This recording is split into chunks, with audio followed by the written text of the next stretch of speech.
Welcome back to Shat on TV Game of Thrones edition, the unofficial podcast companion piece to the juggernaut HBO series Game of Thrones. I'm one of your hosts, Gene Lyons, and alongside me is my co-host, Dick Ebert. Good evening. And this is our first deep dive episode of the season, where we look back at this week's episode of Game of Thrones and share our insights, research, and opinions. This week's episode was entitled Winterfell. It was the season 8 premiere, in which Daenerys arrives at Winterfell and Jon Snow gets some big news. So Big D, I wasn't able to join you for the Instacast. You and the King Bee got to the episode a little bit sooner than I did. And a lot of the feedback that I was hearing online and from people who watch the show regularly, that this was a throwaway episode, that it was too slow, that nothing happened. And after watching it, I got to say, just based on our notes alone, and it is pages and pages of notes, a lot of shit happened in this episode. Yeah, I really enjoyed it. I enjoyed it even more the second time through. You were away at a concert and you couldn't get back, and you texted. You said, "Hey, so how was it? How was it?" And I said, "It's a fucking dumpster fire." I said, "It was terrible. It was 45 minutes of Daenerys and Jon off being romantic, totally fucking with you," and you didn't buy it even once. So yeah, I was at Country Thunder, and one of the funny things was, you got all these trailers and RVs and stuff with their satellites. So I'm going in line to go see Chris Stapleton. You hear all these hillbillies like yelling from the rear, "Oh, what the shit was that?" Not even the Country Thunder crowd was like, "Hell yeah, dragons." The only way that could have been worse, and I put on Twitter today, is if they were like riding tandem. If she had said, "Come on, Jon, let's go ride tandem," and Jon is like holding her around her waist and they're giggling. If that rodeo crowd didn't like it, there's problems with the scene. But it was an interesting take the way they went with this first episode. You and I, in doing the preview, assumed that this was going to be straight to the combat. You got 6 episodes to go. You hear Bran even say in this episode, like, we don't have time for all this. But this show knows it's got its audience. They don't need to convince anybody. They don't need to open up with a bang. Instead, take the time, reunite us with all these characters, remind us of why we care and what we feel toward them. I cried watching the intro countdown. I cried during the first reunions. And 11 minutes in, I messaged you and said, "Dude, I've cried 3 times already." So I'm going to be a basket case this entire season. But I want to get to those reunions and talk about the power of these families reuniting. Now, obviously, the big one is the Starks getting back together. This is, Sansa, Arya, Jon, Bran. And when Jon rushes off his horse to kiss Bran and embrace Sansa, I'm in tears. Game of Thrones seems to know exactly how these characters would really react to being apart for years and the horrors that they've experienced. And especially on the faces of Arya Stark and Jon Snow, the way they were emoting would just really capture the entire moment perfectly. The second time through, I even picked up on what they had done with the callbacks to season 1. They went as far as the last time that Jon and Bran were together. Jon kisses him on the forehead, just like he greets him today. The last time that Jon sees Arya, there's that hug, the embrace. All these little moments that seem so genuine were also the exact moments we'd seen when we fell in love with the characters. And it's important for these connections to be made again, because we have to remind ourselves, as Jaime Lannister has said, that this is a battle between the living and the dead. And you even see in the trailer for season 8 that it's going to be about feeling. It's going to be about emotion. It's going to be a driver in this season. And seeing how the living band together and these connections, this is what's going to power, for lack of better words, the good guys.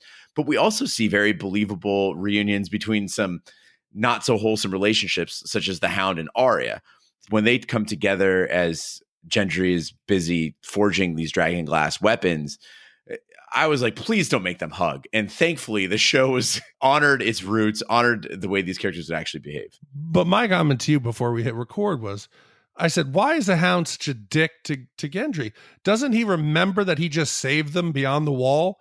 He said, "Go run, get help." And Gendry put on his Usain Bolt shoes and just ran through the snow.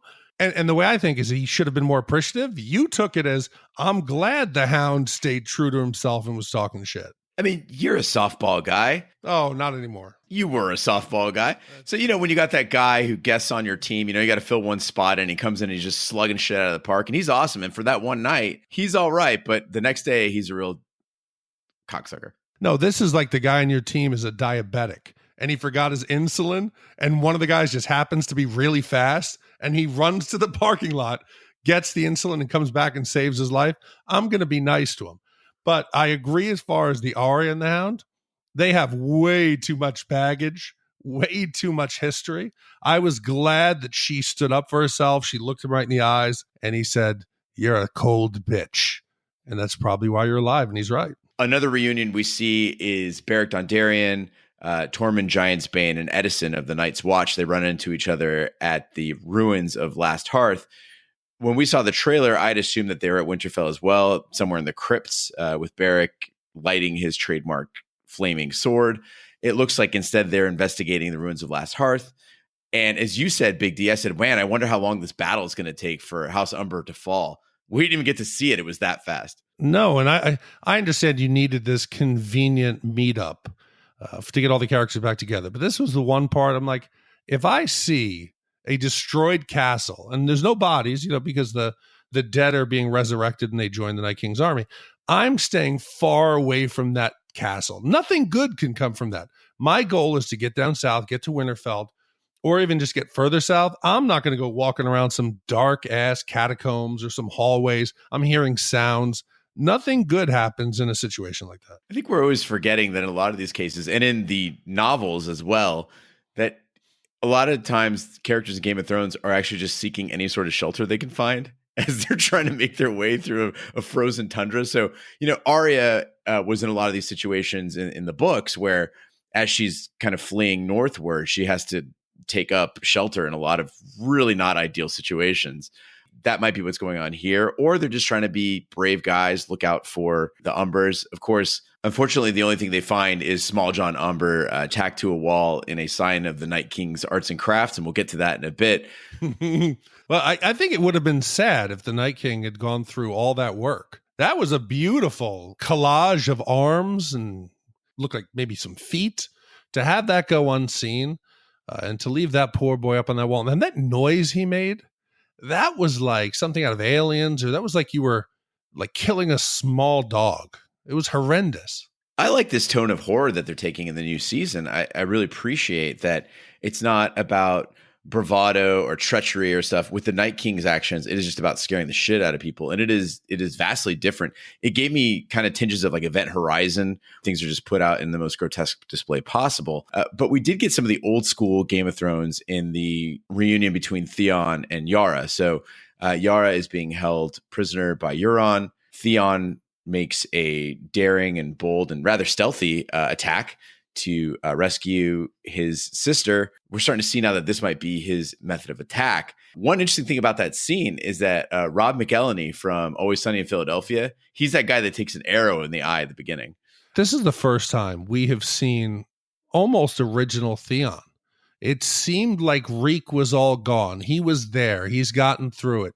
The meeting last season with Jon, where he basically told him that he didn't have to choose between his family and that he could go forward, seems to have cleared his head. And I'm glad that it was not more than probably 4 or 5 minutes for us to get through this, because even though it is important, and we'll talk about it later, about Theon possibly a redemption arc for him in going north, I did not want to spend more than the 6 or 7 minutes we did. So it was nice that it was done quickly. And people from the Iron Islands, they are a hard people. And they did not accept Theon when he returned because he grew up in Winterfell. He grew up with the Starks. He was not one of them. And I think through the suffering that he's endured and through his actions, and remember, the Greyjoys don't necessarily value like standing up in front of your enemy openly and saying, I'm brave and I'm going to fight you fairly. They value results. And in this case, I think that Yara has now accepted him. And I think we accept him too. This guy was never a bad fighter. If you look back and going back to the Whispering Wood and different battles that he's been in, he is adept and he's not afraid. He just needed that extra metal to make him a Greyjoy. Moving back to Winterfell, we have a very powerful moment between Jon and Sam. You and the King Bee talked about it a little bit on the Instacast. What I loved about this is, again, you're talking about efficiency in this episode. Sam lays down the Aegon Targaryen case perfectly. You could be a person who's never seen this show and you go, oh, I get it, and he says it in such a way that Jon is perfectly convinced and now has to make a decision. So it's not about convincing Jon of whether he's Aegon. To convince a guy his entire identity is false, it's a matter of trust, but it's also just how eloquent Sam is. And I think that was really the purpose of this episode. They didn't need to wow us with battle. They just set the table and let the gravity of every development sink in. Also, Kit Harington and John Bradley, the two actors in this scene, just absolutely nailed it. I thought it was some of the best Game of Thrones I've seen. And I think the way they filmed the scene was important because we know the big reveal. So it's wasted camera movement for us to see what Sam is saying. The camera just trains in on Jon Snow's face and focuses and closes in as he has the realization. And it was also a smart decision. Bran delivering this same message does not work because you're still kind of looking at him like he's a little bit crazy. It was a much more grounded and trustworthy source. And I do love when he says, when I was at the Citadel, I found in these books, and then Bran, Bran, you know what Bran's doing. So it was good that this reveal was done in a smart way. And let's talk about Bran, actually. So he's there very out in the open now. He's kind of just hanging out in the courtyard all the time of Winterfell, just being a creep with, by the way, the most luxurious blanket of furs I've ever seen in my life. But he says that he's waiting on an old friend, and I had no idea who he was talking about, but you've got ideas. Well, I did see a meme or two on Twitter today that made me laugh, saying that, do they have handicap ramps in Winterfell? That maybe Bran is just permanently staying in the courtyard, like nobody actually takes him up to his room. So every time we just see the camera go down there, it's Bran kind of like, hey, does somebody want to take me inside? Yeah, it's really something we haven't addressed. Hodor died, and he was like his primary mode of transportation. Now they're just like, well, listen, Hodor's gone. You just hang out here, okay? Just stay right there. Here's a blanket. But he tells Sam, as Sam comes across him at night, he says, what are you doing? Come inside. He says, I'm waiting for an old friend. It can go one of two ways. People are assuming that old friend is our good friend Jaime Lannister from way back in season 1. And I'm assuming that everybody knows the last time that Jaime was there, he decided to push poor Bran out the window and paralyze him.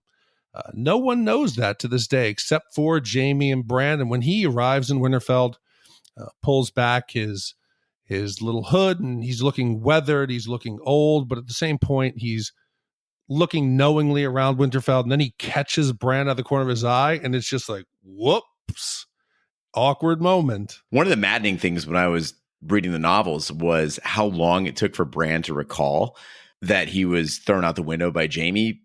But a key thing to remember about that is Bran didn't just experience that fall. It is at the level of like PTSD for this kid. So he has recurring nightmares about Jaime. Jaime is the figure that is most terrifying in his young life, at least. And it's interesting now to see, as the three-eyed raven, as we see him mature and take on almost an otherworldly quality about him, if Jaime even matters anymore. Kind of ironic. It was almost exactly 8 years to the day that Winter is Coming aired, and that first scene of him going out the window. So 8 years later, in real time, they're back on the same scene together. And we're led to believe that Bran has this revelation, and maybe he's going to let the information out, much like he did to Jon about his true heritage. I think Bran is above that now. Bran realizes, like in the courtyard with Daenerys and Sansa, he says, we have to just do away with the stuff that's unimportant. I can't see Bran even bringing it up, because it'll do nothing but drive a wedge between the Lannisters and the army of the living. I tend to believe he's just going to look at him and be like, hey, what's done is done. What's happened has gotten us here. That's all that matters. Remember, we have people in Winterfell that are squabbling over power. Jon is trying to convince them, look, I fought these guys before. This is a real threat. We cannot focus on inconsequential things when the Night King is marching south. And meanwhile, there's that disparity between what's going on in Winterfell and what's actually happening at Last Hearth. They stood no chance there. They, as Sansa said, we'll get carts to you as we can. We'll as many as we can spare. No. You need to move. You're going to die. So there is another possibility that Bran might not even have been talking about Jaime when referring to he's waiting for an old friend. To me, it seems more fitting that it would be Theon. Bran sees all. Theon has already declared that he wants to return to his family, to where he grew up as a Stark. I could see it finally as a completion to that redemption arc. There was times that we just watched endless torture scenes with Ramsay and Theon, and it just seemed too much.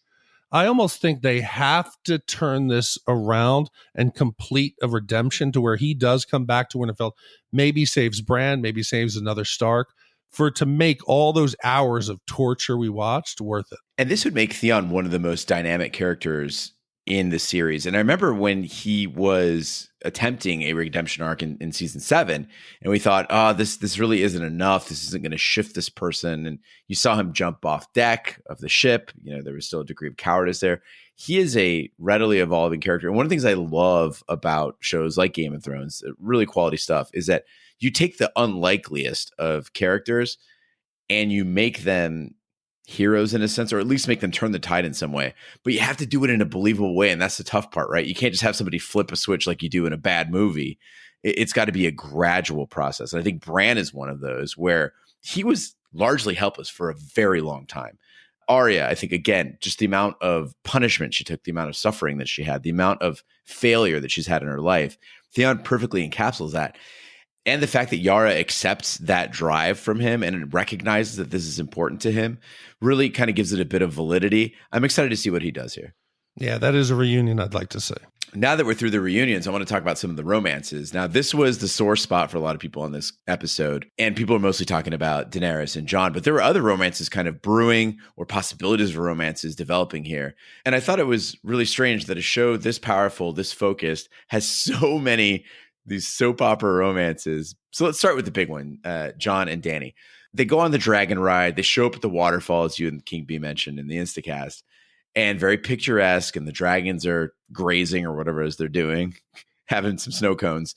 And Jon and Dany are having a romance there. And I don't know if it's supposed to be this way intentionally from the show, but I felt zero chemistry there.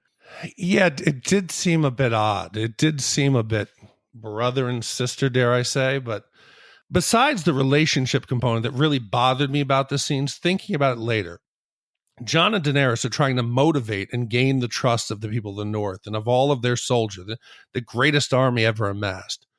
You don't know when the Night King and the Army of the Dead are going to come around the corner.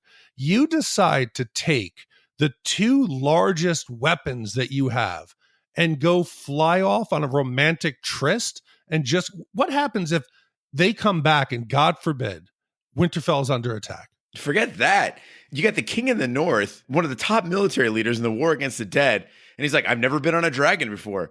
How should I do it? Oh, you'll figure it out, or maybe you'll die. Okay, what should I hold on to? Whatever you can. Haha. It's like, no, what if he falls off the dragon and just dies? That's it. Game over. Yeah. What'd she say? It was nice to have spent time with you, Jon Snow. And one of the dooming phrases that people might have overlooked in this is when Varys is overlooking the couple and they're saying, oh, they make a handsome couple, whatever. And he says, respect is how the young keep us at a distance so we don't remind them of an unpleasant truth. Nothing lasts. And I believe that is absolutely the show foreshadowing the fact that this is a doomed relationship. Yeah, I agree with you. Speaking of doomed relationships, Euron and Cersei, this one kind of threw me for a loop. I loved that Cersei stood up to him. He is insolent, as she said. She says, if you want a whore, buy one. If you want a queen, earn her. And she obviously doesn't want to parade Euron around as her king, but she does seem to have a fondness for his arrogance. And I don't know, is she seducing him just to have the power of his fleet? Or does she gotten to the point where she's done with guilt? She's done with kindness. She's done with all that stuff. She has just turned and she wants the dirty. She wants that Euron nastiness. No, I think it actually turned on the comment when she said, if you want a whore, buy one. If you want a queen, earn it. He said, well, wars can take years. I think a little light bulb went off on her head. She's thinking, I'm pregnant. This could take a while. I need a way to explain this pregnancy that could be legitimate. I can't wait a year to then have a relationship to explain this pregnancy. I got to do it now. I think so. She accepted it. There didn't seem to, maybe she got off on it. Did I please my queen? Was I better than the fat king? Possibly. But I think the purpose here was to explain the prince that he put in their belly, or at least that's what he'll believe. He will never question their loyalty. He will never backstab her. He will never abandon her. Euron will protect Cersei to the day he dies if he believes she's carrying his child. Cersei has slept with people other than Jaime before, kind of had a side boy, as it were. But it's always been somebody who looks like Jaime, a similar appearance. And so it's interesting with Euron. He's very, very different, obviously. But it would be interesting if they develop this into a full-blown romance. I really hope they don't. But there could be a very fun dynamic there. No. Another one that came to mind and didn't strike me until this episode is possibly something between Tyrion and Sansa. Now, remember, they have been married. Sansa is referred to by Arya as the smartest person I've ever met, which I thought was a little unwarranted. I don't know what she's done that's been so smart, but it looks like they're trying to set up these two as like the cleverest kids in all Westeros. And I wonder if, Sansa's had this vision her whole life. She wants a true knight like the ones in the stories, right? Ever since she was a kid. But she starts to see in the kindness that she gets from the Hound and other figures that are trying to help her out or really doing the right thing, that they're not the White Knights. They are not the lords, that they are lesser beings or more grotesque beings. And I wonder if she feels something toward Tyrion or possibly secretly loves the Hound. I think that this meeting or this reunion would have been completely different if Tyrion didn't come with the Lannister army in tow. If he had showed up under different circumstances, I think that Sansa would have been happy to see him. He would have been happy to see her because there was something between them. There was a respect. There was a kindness. Tyrion never tried to consummate the marriage. He always showed her respect. He tried to protect her. And of all the relationships you list here, this is the one that is as strange, but somehow could work. And well, we don't have any more time, but I would have liked to have seen this and seen where it could have gone. Another romance, just to throw it on the pile, is a Missandei and Grey Worm. We see them both appear up north. I'm just wondering if there's like too many romances. Like what is the show doing here? Why are there so many people pairing up? It's just like all of a sudden we've got people making eyes at each other. But at least we didn't see, we just saw Missandei and Grey Worm riding by on a horse. I'm okay with that. All right, I want to get to this one though, because this is the juiciest, and I think everybody's feeling this shipping. And that's the Arya and Gendry thing. So they've got a long history together. They started out in King's Landing together. They've gone along this whole time. Their fathers, fought side by side. They have much better chemistry than Dany and Jon. I like this playfulness. I like this dynamic between the two of them. The intriguing part about it is that their talents actually complement each other very well. I mean, we've seen them through several adventures. In this case, she asks Gendry to build her something, and she shows him kind of a schematic of what she wants. In an interview with Vanity Fair's podcast, Still Watching, the weapons master for Game of Thrones, Tommy Dunn, he described this creation, and he says, there is one creation in season 8 that is absolutely phenomenal. It'll be a showstopper. It was great to finish. It was great to make, great to design it. And it was about to be reverse engineers and made into 2 different items. And from what the sketch looks like, it looks like it's like a spear that possibly has 2 points, one dragon glass and like one Valyrian steel. They could also be pulled apart into like 2 daggers, which would be for Arya a pretty versatile weapon, right? You've got the dragon glass, which is detachable, so it's like single use. You can kind of have like cartridges, and then you've got the hard Valyrian steel side. Another point of evidence that kind of points to this: she named her wolf after Nymeria, who is this Dornish warrior queen.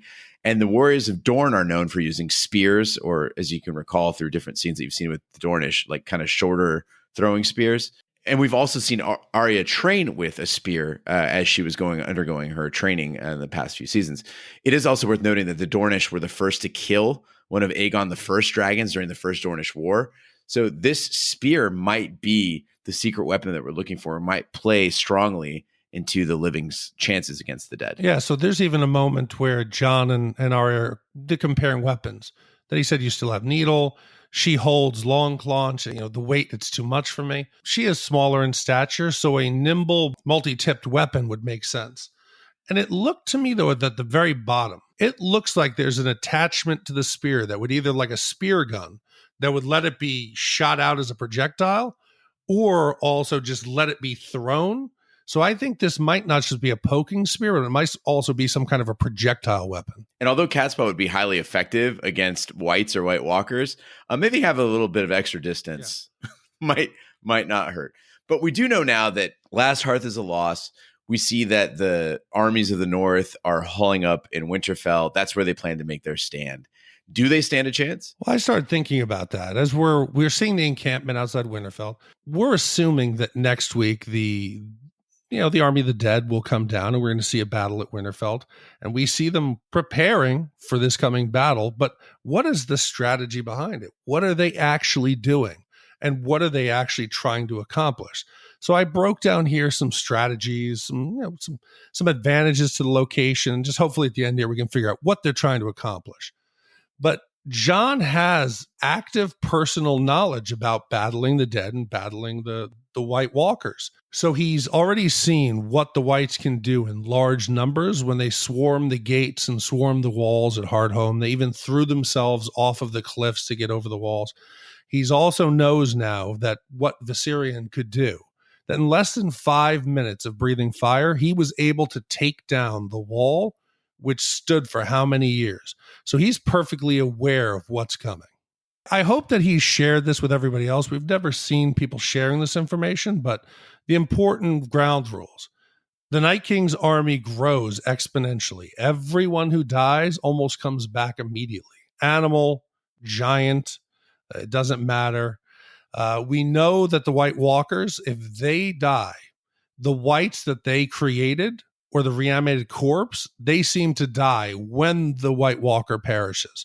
So theoretically, you could kill the Night King and the ones who he had turned would subsequently die. So it's almost like a nuclear option, like a kill switch at the end, which I hope they don't use.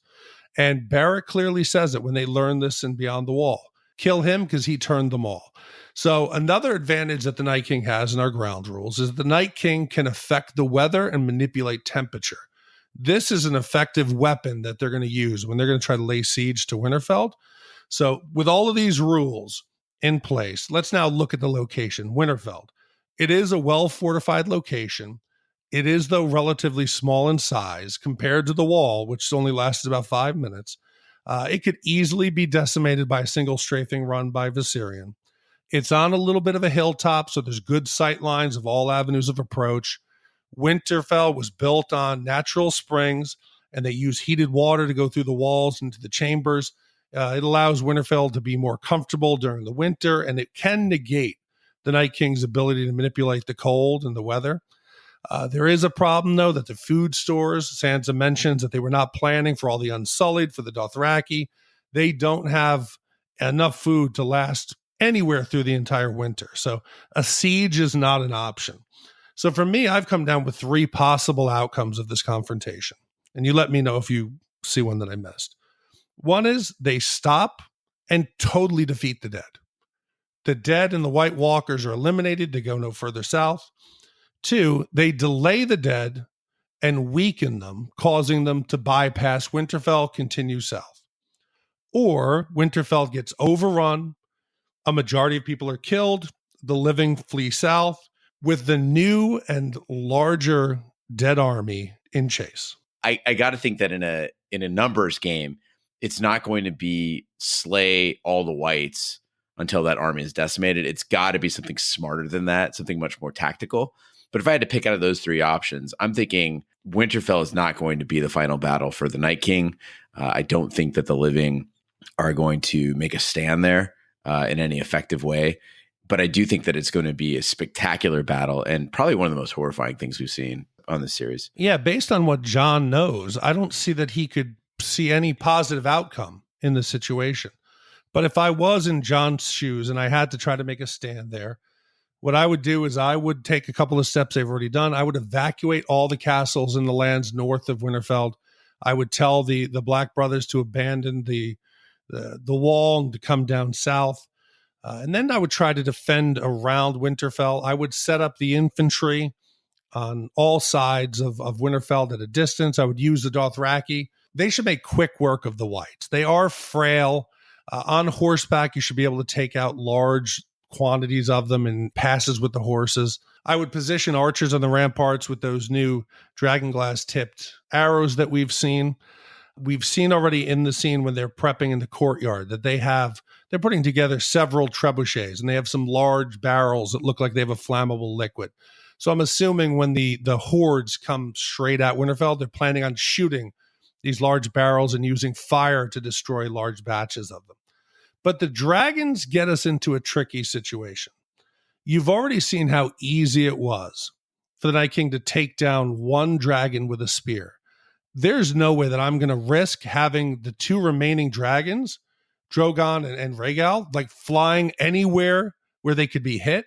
Because if you lose a second dragon, it's over. So I almost have to ground the dragons. It is important to note that Harrenhal, which was this massive fortress that was supposed to stop any enemy at all, was taken down by dragons so easily, castles are just not meant to defend against dragons. And so if Viserion is able to get to the main castle of Winterfell, the living are doomed. So you're absolutely right. They have got to risk these bodies and actually put them outside the castle to take the fight to the Night King. And that's emphasized by the fact that, as you said, the supplies are so low that you got to make this quick. You got a big army, but big armies are expensive and they're difficult to feed. So you got to make this shit happen. They've got to push the fight. Yeah, and I think you have to take Viserion out of the fight. And I would do that with maybe 4 or 5 scorpions spread across the wall with dragonglass bolts.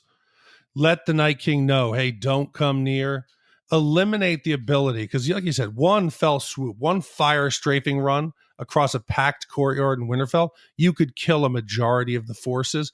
They turn, and then it's just like any of the zombie flicks. If you have one infected person in a confined area, they're just going to spread and start killing. But what I would do with my dragons, since I'm not going to have them flying, is I'm going to have Drogon and Rhaegal on the ground, hidden in the woods on either side, maybe under cover. We're going to have infantry protection, and we're going to use them at ground level as just giant flamethrowers. Because the dead, the whites, are going to be coming in on foot. If you can sit there and just start spraying fire across the battlefield in front of the infantry, you should be able to do some serious damage. What I wonder is if there'll be some sort of a wild card like Bran doing some sort of mental magic that is going to turn the tide, or if it's going to be, straight muscle to muscle. There's no way that you can actually hope to beat all of the whites. You have to go after the generals. You have to destroy the White Walkers and the Night King. So I just try to hold them at the gates, hold them outside Winterfell. Why I try to flank or have Arya and a bunch of my best covert assets in the woods and try to come up behind them.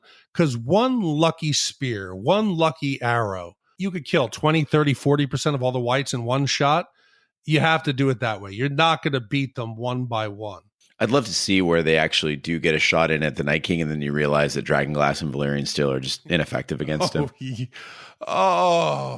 Yeah, slow motion as you see the bow drawn back and the arrow flying, and it hits him, and he's like, dink.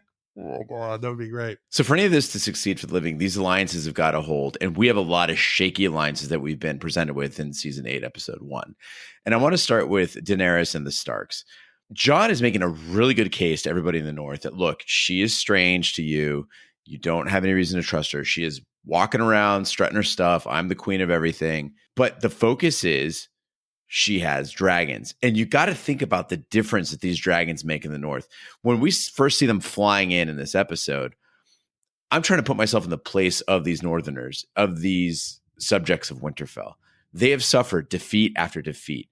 Ned Stark, their lord, was slain. The Greyjoys harried their coasts. They pillaged their homes. Their bannermen left to go south and fell in the wars in the south. They never came back.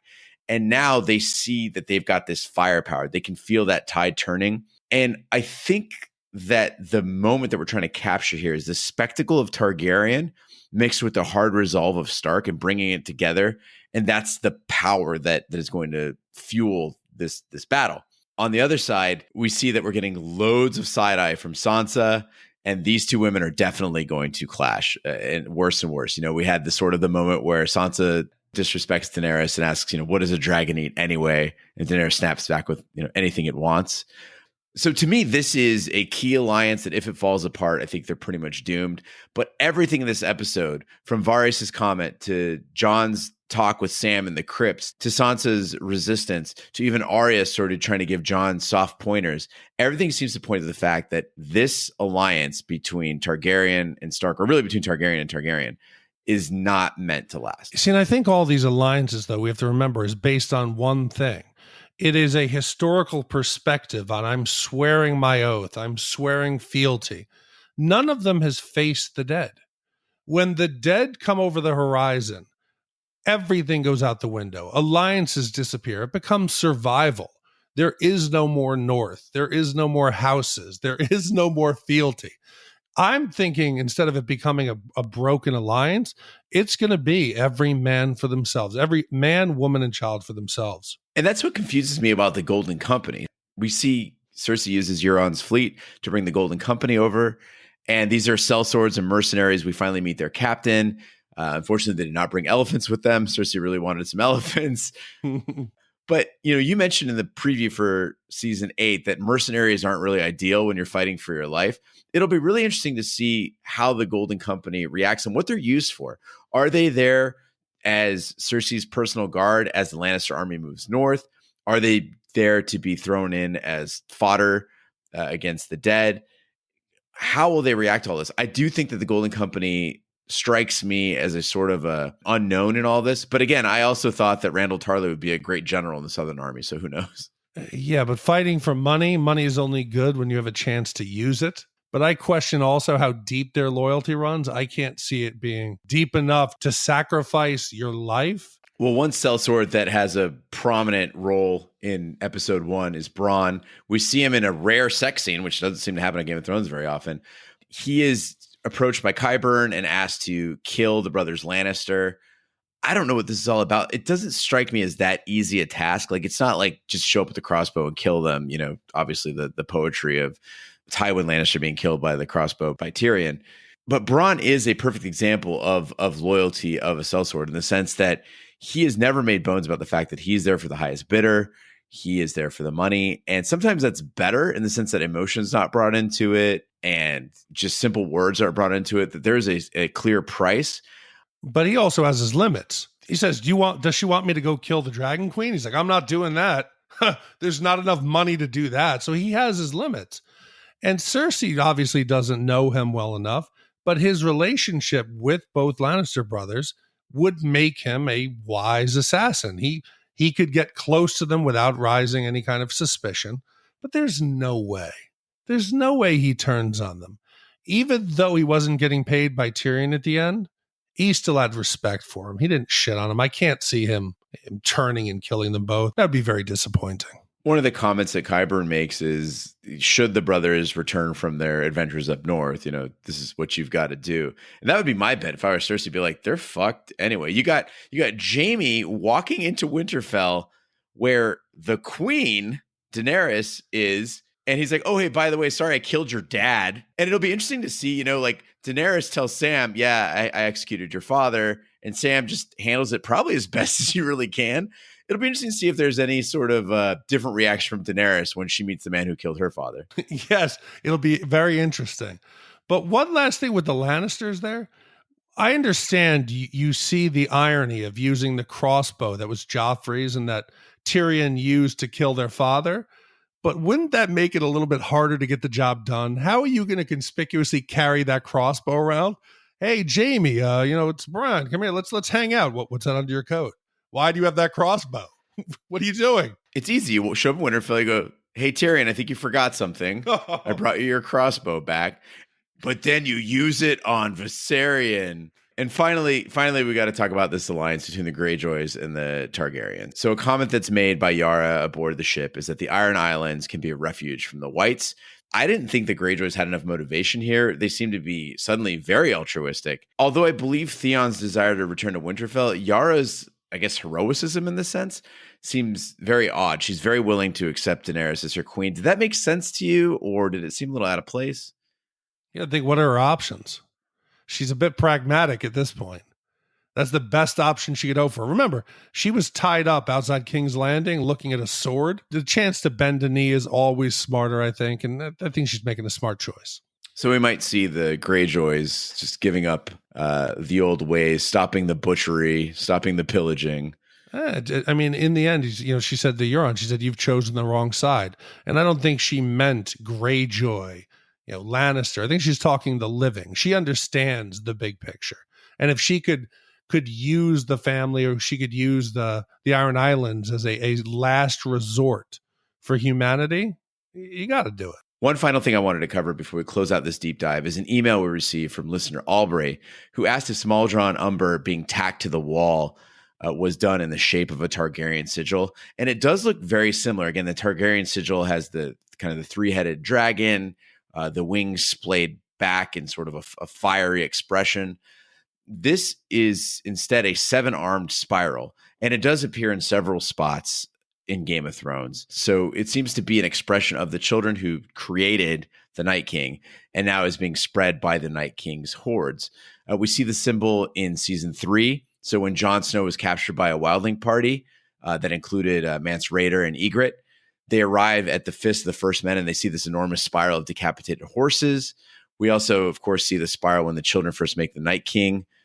There's the rock formation of the spiral as they're stabbing the dragon glass through his chest and turning his eyes blue.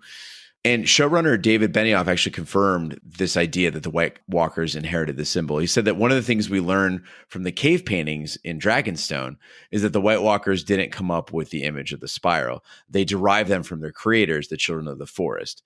These are patterns that have mystical significance for the Children of the Forest. We're not sure exactly what they signify, but spiral patterns are important in a lot of different cultures in our world. So this is definitely a calling card. I think what's important about it, though, isn't necessarily the mystery of the spiral, but the fact that the Night King this is an expression, that the walkers are expressing themselves in a way, that there is almost I wouldn't say maybe a religious significance, but the fact that there is more of a depth than just kill, that it means something. There's meaning behind it. There's no rush. You had to have taken time, like I said earlier, to dismember the bodies, to make this calling card, hoping that maybe, Beric and Tormund and the Black Brothers would come down and see it. If you were in a rush to either go get Bran, to kill the living, to head south, there's no reason that you would stop and waste time creating these pieces of torso art. And that's another advantage we didn't really talk about in the impending Battle of Winterfell is we talked about how the living need to eat, but the Night King can wait him out as long as he wants. Again, so that kind of reemphasizes the fact you just said, a siege is just not going to work. They can wait all day. They can wait 1,000 years. Not a problem. And it wasn't like Smalljon Umber was left there as a booby trap, like a mine, something that you left behind that would attack the living if they came in there. He was staked to the wall, almost identical to the premiere of season 1 8 years ago. When the Rangers come across that girl with the blue eyes, nailed to the tree, it's a warning to the living.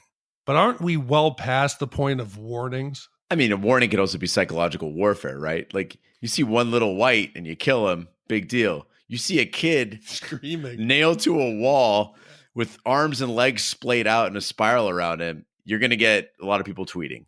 Yeah, I agree. Maybe they should have done this, couple hundred years ago. There wouldn't have been a need to take down the wall. The humans just would have stayed far south. Yeah, fuck it. We're going to Dragonstone. Yeah, a couple screaming kids. It'll do it. All right, that concludes this week's episode of Shat on TV, Game of Thrones edition. Thanks so much for joining us again. We've missed you. We've missed the show, and we're excited to be doing 3 episodes a week to celebrate this final season of Game of Thrones. Be sure to follow us on social media and share with a friend. We're on Twitter, Snapchat, and Instagram at Shat on TV. On Facebook, just search for Shat on TV Podcast. The website where you can catch all of our Game of Thrones coverage is at shatontv.com. Email address is host@shatontv.com. You can write us your listener mail for Friday's confessional. Again, remember to try to have that in by Wednesday afternoon so we can read through all of it. Everybody's email will end up on the website and we'll respond to your emails and voicemails on the confessional Friday. Where everywhere fine podcasts can be found, including iTunes, Google Play, Stitcher, and YouTube. Be sure to subscribe. And if you stop by iTunes, please leave a review. That helps the podcast grow. And thank you so much to everyone who's been sharing the podcast. We're so excited to put out the first episode, the first Instacast, and just seeing the explosion of downloads. Knowing you're all still out there listening means the world to us. It makes it all worth doing. Big D and I and the King Bee are sacrificing about 2 months of our lives. We'll be doing nothing other than eating, maybe sleeping, working, and doing this podcast for you. Yeah, I'm not bitching here, but it is a full-time job on top of being a parent, all of us having full-time jobs. So it is a labor of love. And the fact that everyone's out there listening and seems to be enjoying it, what makes it worth it. So thank you very much. We appreciate you. A show with the quality of Game of Thrones, though, does make it so much more fun in the sense that I cannot wait to talk about it every week. So that's really exciting. So it's actually really nice that we're doing 3 episodes because I don't know if I could go from Monday to next Monday without talking with you about it. So it's great to be able to do it and share it with everybody else. Also, if you can't wait until our next episode, be sure to check us out on our sister podcast, Shat the Movies, where we cover 80s and 90s movies. That's at shatthemovies.com. Also, our other Shat on TV shows, we're currently doing American Gods, just past halfway through this season. And we also do True Detective, Taboo, and Westworld. So be sure to check those out as well. On behalf of my co-host, the King Bee and Big D, Dick Ebert, I'm Gene Lyons. Be sure to join us on Friday for our first Game of Thrones confessional.